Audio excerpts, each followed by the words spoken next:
తన కొడుకు కోసం ఎంత దురాలోచనైనా చెయ్యగలడు. తమ్ముడి కొడుకులు తన కొడుకులే. అయినా అన్నగారు, తమ్ముడు చనిపోయాడు, అన్నగారై ఆ బిడ్డల్ని రక్షించవలసినటువంటి వాడు ఎంత దుర్మార్గుడై ఆలోచిస్తున్నాడో చూడండి.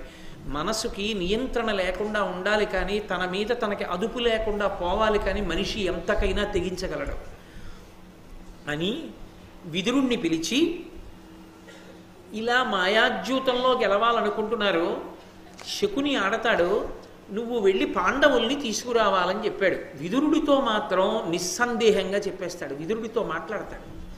మంత్రి కాబట్టి విదురుణ్ణి పిలిచి చెప్పాడు.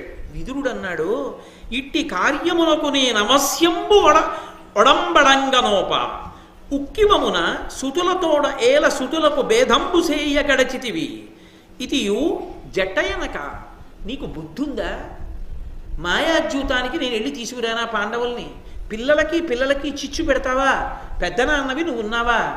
పాండుపుత్రులకి నీ పుత్రులకి సయోధ్య కుదిరేటట్టుగా చూడాలి, అందరూ అన్నదమ్ముల్లా బతికేటట్టు చూడాలి కానీ ఏమి నీ పెద్దరికం కాల్సనా? ఏమిటి జూదమాడించడం ఏమిటి పిల్లలతోటి? నేను ఒక్కనాటికి ఒప్పుకోని జూదానికి. వలసి నీ పుత్రులెల్లా ఉండురలతోడ ఎట్లొడంబడియుందురు అట్లు చేయవలయం తమలోన జూదంబు వాదునగుట కలహమూలంబ ఎట్టి శాంతులకునైనా. ఒకసారి జూదమాడడానికి అన్నదమ్ములే కూర్చున్నా మొట్టమొదట వాదన ప్రారంభం అవుతుంది. వాదన కలహం కింద మారుతుంది, కలహం యుద్ధం కింద మారుతుంది. జూదం అంటూ మొదలుపెట్టిన తరువాత అది ఎంత ప్రమాదానికి వెడుతుందో ఎవరూ చెప్పలేరు. ఎంతటి శాంతమూర్తులైన వారు కూర్చుని మొదలుపెట్టినా అది క్రీడాద్యూతమే అయినా చిట్ట చివరికి అత్యంత ప్రమాదకరమైనటువంటి స్థితిని కల్పిస్తుంది. అందుకు నా మాట విను, నేను అంగీకరించనన్నాడు. అది ధృతరాష్ట్రుని యొక్క నయవంచన అంటే అక్కడ ఉంది. వద్దురా అని చెప్తున్నాడు విదురుడు. ఏమీ ఎరగని వాళ్ళ ధృతరాష్ట్రుడు అన్నాడు, పుత్రులకేల భేదమగు భూనత ఏనును నీవు జాహ్నవీపుత్రుడు నుండగా అహితమున్ భయమున్ దొరకొన్నే నాకు నా పుత్రులకున్ ప్రసాదకృత బుద్ధులు వెల్పులుగాన దీనికిన్ మిత్రనిధి ఒడంబడుము మిన్నక సంశయమంద నీటికిన్. మహామంత్రి విదురుడు మంత్రి అని పిలవలేదు, మిత్రనిధి అన్నాడు. ఓ స్నేహితుడా, చిన్న బాధ అర్థం చేసుకోనా, బలహీనత నీకు తెలుసు కదా అని దాని అర్థం ఎక్కువ వాదన పెట్టకు దీని మీద అని. పుత్రులకేల భేదమగు భూనాథ భూనుత. ఎందుకు వస్తుంది కొడుకుల మధ్య వైరం? భలేవాడివే, ఏనును నేను లేను, నేనున్నానన్నవాడు ఏం చేశాడో చూద్దురు కానీ నిజంగా ద్యూతం జరిగినప్పుడు నేనున్నానన్నవాడు ద్రౌపదీదేవి ఏడుస్తూ మామగారి దగ్గరికి వచ్చి నిలబడితే ఏమీ వినపడి వాళ్ళ నించున్నాడు, చీరలు ఒలిచేస్తుంటే. కాబట్టి నేను లేను, నీవు లేవు, నీవు జాహ్నవీపుత్రుడు నుండగా గాంగేయుడు భీష్మాచార్యుల వారు లేరు, నేను నువ్వు భీష్ముడు కూర్చుండగా పిల్లలు దెబ్బలాడుకుంటారా? హాయ్ అంటే ఊరుకోరు, అంత ఊరుకునే కొడుకు తన కొడుకు తెలియదు. కాబట్టి అహితమున్ భయమున్ దొరకొన్నే, జరగకూడనిది భయంకరమైనది జరుగుతుందా? నాకు నా పుత్రులకు ప్రసాదకృత బుద్ధులు వెల్పులుగాన. నాకు నా పుత్రులకి దేవతలు ఉన్నారయ్యా, వాళ్ళు ఎప్పుడు రక్షిస్తూ ఉంటారు. ఎంత మంచి బుద్ధి ఉన్నవాడో కదూ రక్షించడానికి. దీనికి మిత్రనిధి ఒడంబడమో. స్నేహితుడా ఒప్పుకోవయా, వెళ్ళి ఆ ధర్మరాజుని పాండవుల్ని తీసుకురావయా జూదం ఆడడానికి. కాసేపు వాళ్ళు క్రీడాజ్యూతం ఆడుకుంటారు, పిల్లలు కాలక్షేపానికి ఆడుకుంటారు. అంటే అది కర్తవ్యతానిష్ట. అంటే తాను చెప్పవలసినది చెప్పేశాడు. మంత్రిగా తన కర్తవ్యం తాను చేస్తాడు. ప్రభు ఆజ్ఞ, మహారాజు వెళ్ళి తీసుకురమ్మన్నాడు. అందుకని ధర్మరాజు గారి దగ్గరికి వెళ్ళి తీసుకురావడానికి వెళ్ళవలసిందే విదురుడు. అందుకని ఇప్పుడు వెళ్ళడానికి బయలుదేరుతున్నాడు. బయలుదేరుతూ ఎందుకైనా మంచిదని ఒక్కసారి భీష్మాచార్యుల వారి దగ్గరికి వెళ్ళాడు. వెళ్ళి ఇలా శకుని మాయాద్యూతం ఆడడానికి సిద్ధపడుతున్నాడు, పాండవుల్ని వెళ్ళి నన్ను తీసుకురమ్మంటున్నాడు ధృతరాష్ట్రుడు, ఇది ప్రమాదకరం కాదా అని అడిగాడు. భీష్ముడు అన్నాడు, ఖచ్చితంగా ప్రమాదకరమే. ధృతరాష్ట్రుడిటువంటి నిర్ణయం చేసి ఉండకూడదు. నువ్వేం చెప్పావు? వద్దని చెప్పాను. ధృతరాష్ట్రుడు ఏం చెప్పాడు? వెళ్ళి తీసుకురమ్మని చెప్పాడు. నువ్వున్నావు, నేనున్నాను, తానున్నానని చెప్తున్నాడు. పైగా రాచ పదవిలో కూర్చున్నవాడు చేసిన నిర్ణయాన్ని గౌరవించాలి. అది వాళ్ళ కర్తవ్యం. తన కంటి ముందు తాను పెంచిన వంశాన్ని తాను త్రుంచలేడు భీష్ముడు. అందుకని సరేనన్నాడు. బయలుదేరాడు విదురుడు. ఇక వెళ్ళి తీసుకురావాలి మానసికంగా సిద్ధపడుతున్నాడు. లోపల కడుపులో బెంగ ధృతరాష్ట్రుడికి. ఏమిటి బెంగ? ఇవాళ మాయాద్యూతం ఆడతారు, సామ్రాజ్య వైభవాన్ని లాగేస్తారు, బానే ఉంది. కానీ పాండవుల తేజస్సు ఏమవుతుంది? పాండవుల పరాక్రమం ఏమవుతుంది? లోకం ఏమంటుంది? వీళ్ళు ఎటు తిరిగి ఎటొచ్చి పాండవులు తిరగబడితే అస్తమానం ఆడతారా జూదం? యుద్ధ భూమిలో నిలబడితే నా కొడుకులు ఏమైపోతారు తెలియదా? అధర్మం ఉన్న చోట విజయం ఉంటుందా? ఉండదు. ఉండదు. కాబట్టి ఏమైపోతుంది? వాళ్ళది తనది కావడం కాదు, తనది వాళ్ళదవుతుంది. పాండవులది అయిపోతుంది రాజ్యం అంతా. తన పుత్రులందరూ నశించిపోతారు. అందుకని కడుపులో బెంగ. మంచి పని కోసం బెంగ కాదు, ఎప్పటికైనా తన వాళ్ళు నశించిపోతారేమో పాండవుల చేతిలోని బెంగ. అందుకని ఏకాంతంలో సభా నిర్మాణం అయిపోయాక దుర్యోధనుడిని పిలిచాడు. పిలిచి, జూదమిదియేలా దీనను భేదము మీలోన పుట్టు పెలుచన యుష్మద్వేదనము చేసి ఎగ్గురు ఉత్పాదిల్లు ధరిత్రి ప్రజకు భయజననంబై. ఒరే దుర్యోధన, నీ చెప్పిన మాట వినరా? ఎందుకు వచ్చిన జూదంరా? ఈ జూదం వల్ల మీలో మీకు తగువులు వస్తాయిరా, ఆ తగువు వల్ల భేదభావాలు వస్తాయిరా, దానివల్ల యుద్ధం వస్తుందిరా, యుద్ధం వల్ల ప్రజలందరూ పాడైపోతారా అంటున్నాడు. నువ్వేరా పాడైపోయేది? మీ నూరుగురే చచ్చిపోతారా, నేను ఏడవాలంటే దరిద్రం వదిలిపోయింది. అది అండం. ప్రజలకు ఇబ్బంది వస్తుందిరా అంటాడంటే కొడుకుతో కఠినంగా చెప్పలేడు, కొడుకుతో గట్టిగా దబాయించి మాట్లాడలేడు. ఎందుకు చెయ్యవలా? చెయ్యి, ధర్మం అది, నీకేం తెలుసని మాట్లాడుతున్నావు, మాట్లాడకెక్కువ అనలేడు కొడుకుని. కొడుకు కోసం నీతి చెప్పడం మానేసి ప్రజలు చచ్చిపోతారు, అందుకు జూదం ఆడొద్దని చెప్పాడు. ఇమ్మహి నీవు పాండవులు ఎప్పటి ఎట్ల పరస్పరానురాగమ్మున ఏలుచున్కి ఇది కార్యము పాండవలక్ష్మి నీకు అసహ్యం మననేలా వంచనం పరార్థ పరిగ్రహ బుద్ధి చేసి పాపమ్మవు పాపకారులకు బాయునవశ్యము అర్థధర్మములు. ఇక్కడ తేలాడు. పురే, ఎప్పట్లా నువ్వు పాండవులు కలిసి ఉండి ఎవరి సామ్రాజ్యం వాళ్ళు పాలించుకుంటే గొడవ వదిలిపోతుందిరా, ఈ భోగాలైనా దక్కుతాయిరా. పాండవ లక్ష్మి పట్ల నీకు ఎందుకంత అసూయ? వాళ్ళ కుండని ఏడుస్తావేమిట్రా? నీకున్నదానికి సంతోషించడం మానేసి. ఇప్పుడు నీకున్నది సంతోషిస్తే నీకు ఉన్న దాంట్లో పోతోందంటే పోకుండా చూడటం సాధ్యం. ఇంకోటి కుంది ఆడిది నీకు తెచ్చేయమంటే ఎలా సాధ్యం రా? వాళ్ళు పౌరుష పరాక్రమవంతులు, వాళ్ళు అది తీసుకొచ్చేయమంటారేంటి? తప్పు కదురా. మాయాజూతంలో తేవడానికి పాపం ముందు ధర్మం ముందు పాపం నిలబడదు. దానివల్ల చిట్ట చివరికి పాపకారులకు బాయునవశ్యము అర్ధధర్మముల్. అర్థము ధర్మము రెండు పోతాయిరా మనకి. అందుకని నా మాట విను, వద్దు అటువంటి పని చేయకన్నాడు. అంటే దుర్యోధనుడు అన్నాడు, ఇమ్ముల ధర్మజుతో జూదమ్మాడగ కాంపనాకు ధరణీశ్వర యజ్ఞం మదియ సమస్తైశ్వర్యమ్ముల వడయగనుపాయం అభిమత బుద్ధి. నాన్న మాయాజ్యూతం అంటావేంటి నాన్న? మాట్లాడితే నా దృష్టిలో అదేమిటో తెలుసా? ధర్మరాజు గారి యొక్క సమస్త ఐశ్వర్యాన్ని నేను లాగేసుకోవడానికి అదొక యజ్ఞం. లోకంలో ఆ యజ్ఞం చేస్తే ఆ యజ్ఞము వలన సమస్త కామ్యములు ఈడేరతాయి. ఎందుకని అంటే వేదం ఒక మాట చెప్పింది, శ్రియమిచ్చేత్ హుతాశన. అగ్నిని ఆరాధిస్తే సమస్తమైన కోరికలు తీరుతాయి. అగ్నిముఖంగా దేవతలకు హవిస్సులు ఇస్తే అగ్ని ప్రీతి చెంది ఆ చిట్ట చివర పూర్ణాహుతి అయిపోయిన తర్వాత రక్ష పెడతారు. ఆ పూర్ణాహుతి అయిపోయిన తర్వాత ఆ అగ్నిహోత్రుని యొక్క అనుగ్రహం చేత సమస్తమైన ఐశ్వర్యములు కలుగుతాయి. నాన్న, నాకు యజ్ఞం ఏమిటో తెలుసా? మాయాజ్యూతమే. ఆ యజ్ఞము వలన నేను పాండవ లక్ష్మిని పొందుతాను. అందుకని ఆడవలసింది. పెద్దలు హీనత పొందిరి తద్దియు హీనులు సమృద్ధి దనవిరి నియమం పెద్ది విధి యోగమునకో హృద్దర్పోన్నతులు చూచి ఎట్లు సహింతున్ సుహృద్దర్పోన్నతులు చూచి ఎట్లు సహింతున్. అది విచిత్రం ఏమిట? పెద్దలు హీనత పొందిరి తద్దయు హీనులు సమృద్ధి తనవిరి నియమం పెద్ది విధియోగమునకు. బ్రహ్మగారికి బుర్ర లేదు నాన్న. పనికి మాలిన వాళ్ళకి ఐశ్వర్యమా? ఇంత గొప్పవాణ్ణి నాకు ఐశ్వర్యం తక్కువైపోవడమా? పాండురాజుది ఎక్కువడం వల్ల కదా నాది తక్కువైపోయింది. అసలు బ్రహ్మగారికి తలకాయ ఉందా? 4 తలకాయలు ఉన్నాయి కానీ అలా రాస్తాడా ధర్మరాజు నుదుటనా? నాన్న, నేను నీతో ఒక మాట చెప్తాను, అది ఆ ఇద్ది విధి వియోగమునకు అసుహృద్దర్పోన్నతులు చూచి ఎట్లు సహింతును, అది నాకు ఎట్టి పరిస్థితుల్లోనూ కూడా ఆమోదయోగ్యం కాదు. పాండవుల ఐశ్వర్యాన్ని నేను హరించవలసిందే. పరమసుఖోపాయంబున పర సంపద చేకొనంగబడునేమి నరేశ్వర, అంతకంటే మిక్కిలి పురుషార్థం బెద్దియుండు భూనాథులకున్. మీరిందుల కందురుజను దేరగనే ఉండితిని సభ చూడన్, దారుడినట్టి అపూర్వ సభారచనలు వినగా చూడబడ ఎవ్వరి చేతన్.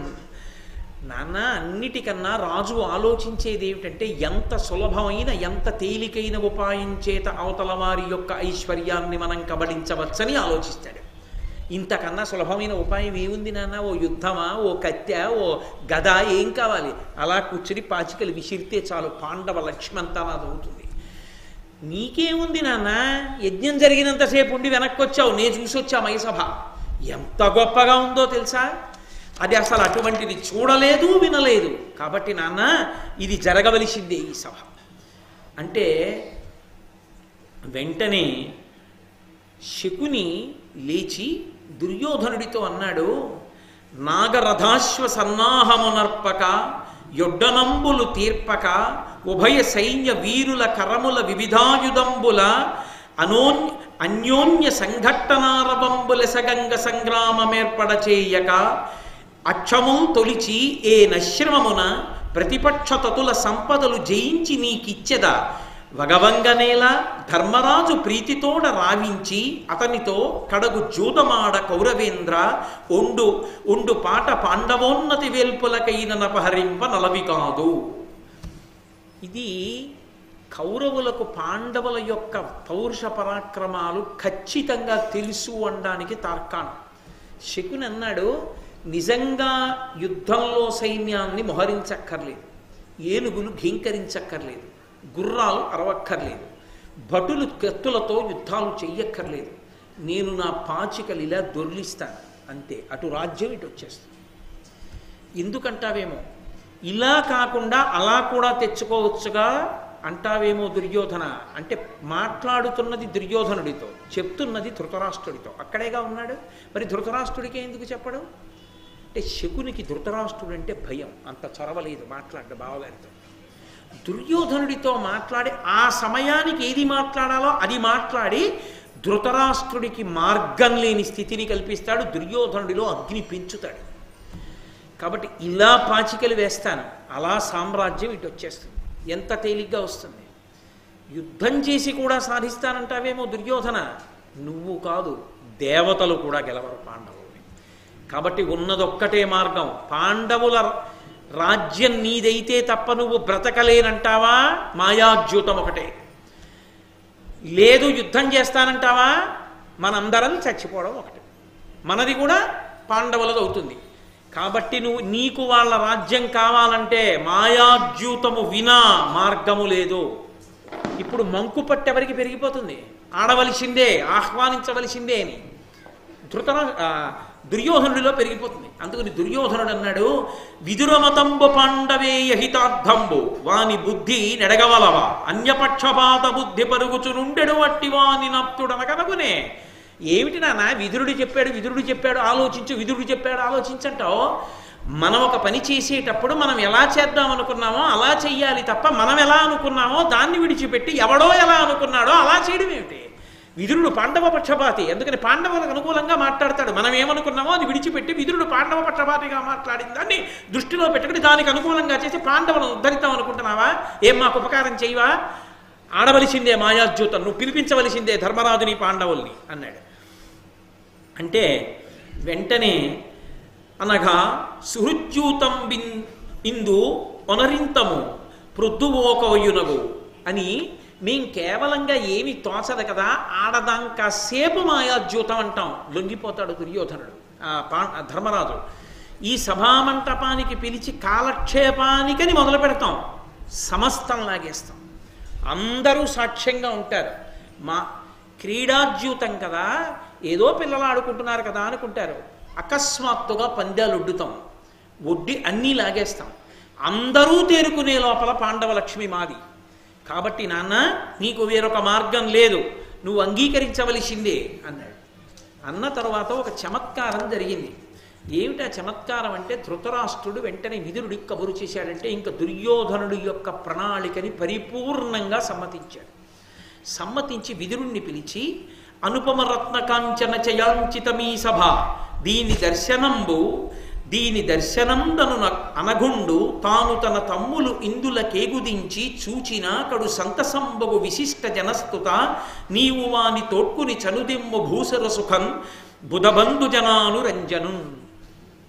ఈ సభ చూస్తే ధర్మరాజు చాలా సంతోషిస్తాడయా, ఈ మణిసభ నిర్మాణం చేశాను, అందుకని ఈ సభ చూడ్డానికి వెళ్ళి తీసుకురా అంటే, ఇప్పుడు విదురుణ్ణి కూడా మెల్లిగా మాయలోకి దింపడం మొదలుపెట్టాడు. మాయాద్యూతానికని పిలవట్లేదు, ఈ సభ చూడ్డానికి రమ్మను తన తమ్ములతో వస్తాడు. వస్తే తర్వాత ఏదో కాలక్షేపం చేస్తారు వాళ్ళు సంతోషంగా, నువ్వు వెళ్ళి మంచి రథం కట్టుకుని తీసుకురా వాళ్ళని అంటే బయలుదేరాడు. బయలుదేరి వెళ్ళి విదురుడు ధర్మరాజు గారి యొక్క అంతఃపుర ప్రవేశం చేశాడు. విదురుణ్ణి తీసుకొచ్చి ధర్మరాజు కూర్చోపెట్టి బాగున్నారా, కుశల ప్రశ్నలు వేశాడు. మా పెదనాన్నగారు ధృతరాష్ట్రుడు ఎలా ఉన్నాడు, మా తాతగారు భీష్మాచార్యుల వారు ఎలా ఉన్నారు, గురువుగారు ద్రోణాచార్యుల వారు ఎలా ఉన్నారు, అన్ని కుశల ప్రశ్నలు అయ్యాయి. విదురుడు ఉన్న మాట ఉన్నట్టు చెప్పాడు. అక్కడ ద్యూత క్రీడ జరగబోతోంది, దానికి నిన్ను ఆహ్వానించాడు. అది ఖచ్చితంగా మాయాద్యూతం. నిన్ను నీ తమ్ముళ్లతో కలిసి రమ్మని సభామంటపానికి ఆహ్వానిస్తున్నాడు, కానీ ద్యూత క్రీడ కొరకే. ధర్మనందన నువ్వు బయలుదేరి రా అన్నాడు. అనగానే ధర్మరాజు గారు అన్నాడు, పుత్రవత్సలుడు విచిత్ర వీర్యాత్మజుడు ఆర్యుండు ధృతరాష్ట్రుడు ఆదరించి నిన్ను నియోగించి నన్ను తోడ్కొని తేర, నీవు వచ్చితి నిమ్మితోడ లలితాపూర్వ సభావలోకనంబునయందు జూదంబు కార్యంబె చెప్పుమా, జూదంబు కథమన భేదంబు కాకుండా నేరదు మాలోన, నీ నియోగమనగా మా కలంఘ్యమైనట్లు ధృతరాష్ట్రు పనుపుసేయ నీకు పాడి ఎదియ అనుచు విధినియుక్తుండయి అప్పుడు విదురుతో ఏగ నిశ్చయించి ఇందుకులుడు. ఆయన అన్నాడు, ధర్మరాజు మహానుభావుడు విచిత్ర వీర్యుని యొక్క కుమారుడైనటువంటి మా పెదనాన్నగారు ధృతరాష్ట్రుడు సంతోషంగా ఉన్నాడా? నన్ను తీసుకురమ్మని నిన్ను పంపించాడు ధృతరాష్ట్రుడు, నీవు నన్ను తీసుకెళ్ళడానికి వచ్చావు. ఒక్క ప్రశ్న అడుగుతాను చెప్పు, లలితాపూర్వ సభావలోకనంబునయందు జూదంబు కార్యంబె చెప్పుమా. సభకి పిలుస్తున్నది, అక్కడ కట్టిన సభని చూడ్డానికి పిలుస్తున్నది, మాతో జూదం ఆడడానికి పిలుస్తున్నారు. నిజం చెప్పండి, జూదంబు కథమన భేదంబు కాకుండా నేరదు మాలోన. ఆ జూదం వల్ల మా మధ్య భేదాలు వస్తాయి. దానివల్ల ఏమవుతుంది నేను చెప్పక్కర్లేదు, మీకు తెలుసు, అంత ప్రమాదం జరుగుతుంది. నీ నియోగం అనగా మా కలంఘ్యమైనట్లు, కానీ వచ్చిన వాడివి నువ్వు, నీ ఆహ్వానాన్ని మేము కాదనలేం, బయలుదేరి వస్తాం. ఎందుకని? ధృతరాష్ట్రుడు పంపితే వెళ్ళననడం నీకెలా సాధ్యం కాదో, నువ్వు వచ్చి పిలిస్తే రాను అనడం మాకు అలా సాధ్యం కాదు, అందుకని వస్తాను అని విధి చేత ప్రేరేపింపబడినటువంటి వాడై ధర్మరాజు గారు తన తమ్ముళ్ళైనటువంటి భీమ అర్జున నకుల సహదేవులతో, ద్రౌపదీదేవితో, ధౌమ్యుడితో, ముఖ్యమైనటువంటి సేవకులతో హస్తినాపురానికి బయలుదేరాడు. ఇక్కడ ఒక పెద్ద ప్రశ్న. ధర్మరాజు గారికి తెలుసు ఆడబోయేది మాయాద్యూతం అని తెలుసు, మాయాద్యూతం ఆడితే మనం అన్నీ ఓడిపోతామని తెలుసు, ఓడిపోయిన తర్వాత కలహం వస్తుందని తెలుసు, కలహం ఎక్కడికెడుతుందో చెప్పలేమని తెలుసు, జూదం ఆడకూడదని తెలుసు. అది మంచి ఆట కాదు, అలా ఆడకూడదు, అది అందున ప్రత్యేకించి భూమిపతులకు అటువంటి క్రీడ యుక్తమైనది కాదని తెలుసు. ఆడుతున్నది క్రీడాద్యూతం కాదు, మాయాద్యూతం అని కూడా తెలుసు. ఇన్ని తెలుసున్న ధర్మరాజు గారు మరి ఎందుకు వెళ్ళినట్టు? వెళ్ళినవాడు తన తమ్ముళ్లను సైన్యంతోటో వెళ్లకుండా తమ్ముళ్ళని తీసుకెడుతూ ద్రౌపదీదేవిని కూడా ఎందుకు తీసుకెళ్ళినట్టు? ధౌమ్యుడితో వెడుతూ చాలా తక్కువ పరివారంతోనే ధర్మరాజు గారు ఎందుకు వెళ్ళినట్టు? ధర్మరాజు గారికి తెలియదా ఈ విషయం? మరి ఇంత ప్రమాదం జరుగుతుంది అన్న విషయాన్ని సూచనప్రాయంగా విదురుడితో చెప్పిన ధర్మరాజు గారు నేను రాను అని ఎందుకు అనకూడదు? నేను రాను ఎందుచేత అంటే అది ఆడవలసిన క్రీడ కాదు తండ్రి, మీరు పిలవకూడదు దానికి, అందుకని నేను ఆ ఆహ్వానాన్ని తిరస్కరించానని చెప్పండి అని చెప్పచ్చు. కానీ ఆయన చెప్పలేదు.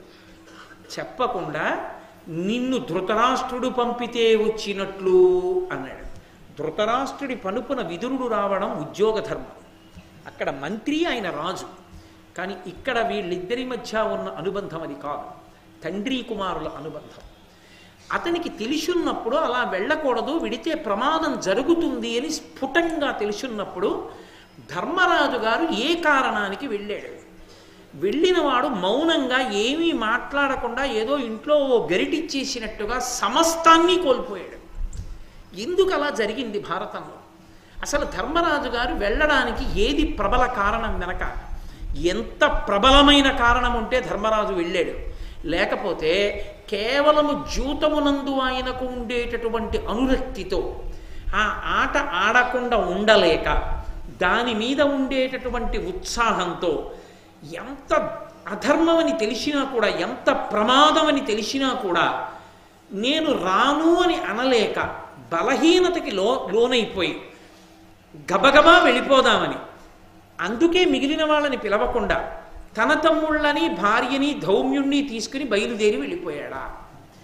అసలు ఎలా వెళ్ళినా ధర్మరాజు గారు వెళ్ళడం వెనక మనకి బలమైన కారణం ఈ సందర్భంలో ఇక్కడ చర్చలో కనపట్టలేదు. అంత తేలిగ్గా ఒక్క విషయం విదురుడితో చెప్పి బయలుదేరిపోయాడు. ఏ కారణానికి వెళ్ళాడు ధర్మరాజు గారు?